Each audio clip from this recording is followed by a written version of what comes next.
अस्सलाम वालेकुम। आज हम बनाएंगे लहसुन की सब्ज़ी। ये बहुत टेस्टी होती है, हमें बहुत पसंद है। किस किस को पसंद है कमेंट में बताएं। तो ये हमने ली है अपने किचन गार्डन से सब्ज़ी।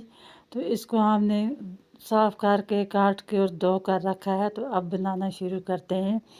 सबसे पहले हम डालेंगे इसमें तेल। तो तेल को इतना गर्म करेंगे ताकि इसकी स्मेल ख़त्म हो जाए।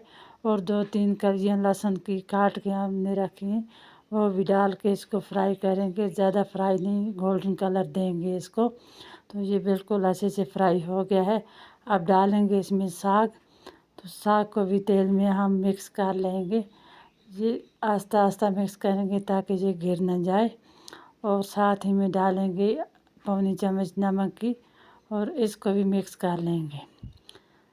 ये अच्छी तरह से मिक्स हो गया है।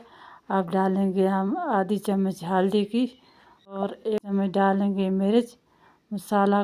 कोई भी हम नहीं डालेंगे इसमें, और इसको भी मिक्स कर लेंगे।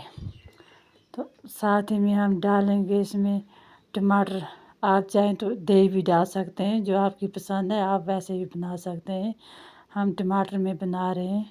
तो अब टमाटर हम बिल्कुल चमचे से छोटे छोटे कर लेंगे। तो ये टमाटर हमारे तैयार हो गए हैं। अब हम इसमें मिक्स करेंगे। तो ये अच्छे से मिक्स हो गए हैं।